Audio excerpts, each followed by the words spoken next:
வெளியூர் பயணமா? ரிசர்வேஷன் கிடைக்கலையா? படிக்கட்டு ஏறி இறங்க ரொம்ப சிரமமா இருக்கா? டிராப் டாக்ஸி புக் பண்ணுங்க. ஒரு வழி கட்டணம் மட்டுமே. டிராப் டாக்ஸி, எங்கும் எப்போதும். தமிழகத்தில் புதிதாக இருசக்கர வாகனங்கள், கார்கள் வாங்குபவர்களுக்காக வாகன பதிவு நடைமுறை எளிமைப்படுத்தப்பட்டுள்ளது. புதிய வாகனங்களை பதிவு செய்யும் போது இதுவரை ஆர்டிஓ கட்டணம் என்ற பெயரில் வசூலிக்கப்பட்டு வந்த கட்டணங்கள் இனி நீக்கப்படும். இருசக்கர வாகனங்களை வாங்குபவர்கள் இனி 1500 முதல் 2500 வரையிலும், கார் வாங்குபவர்கள் 5000 வரையில் பணத்தை சேமிக்க முடியும். இந்த கட்டணம் வாகன பதிவின் போது லஞ்சம் கொடுக்கப்படுவதாக நீண்ட காலமாக புகார் கூறப்பட்டு வந்தது குறிப்பிடத்தக்கது.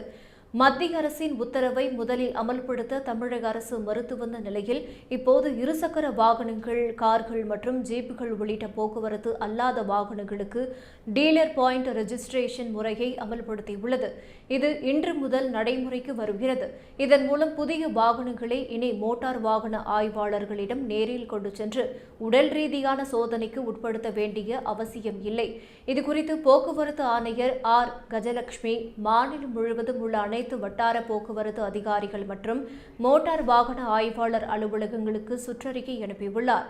வாகனத்தை வாங்கும் வாடிக்கையாளர் முடிவு செய்யப்பட்டதும் டீலர்கள் வாகன் போர்ட்டல் மூலம் வாகனத்தின் உற்பத்தி, விலைப்பட்டியல் மற்றும் தேவையான ஆவணங்களை பதிவேற்றம் செய்வார்கள்.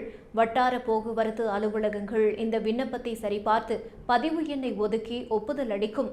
பதிவு முடிந்ததும் வாகனத்தின் ஸ்மார்ட் கார்டு பதிவு சான்றிதழ் வாடிக்கையாளரின் வீட்டிற்கே ஸ்பீட் போஸ்ட் மூலம் அனுப்பி வைக்கப்படும்.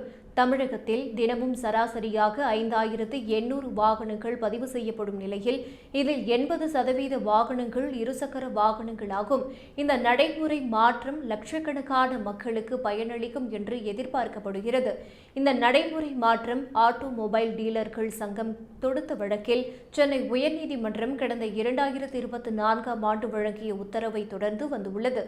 சென்னை உயர்நீதிமன்ற உத்தரவை எதிர்த்து மாநில அரசு உச்சநீதிமன்றத்தில் மேல்முறையீடு செய்த நிலையில் சில மாதங்களுக்கு முன்பு அந்த மனு தள்ளுபடி செய்யப்பட்டது.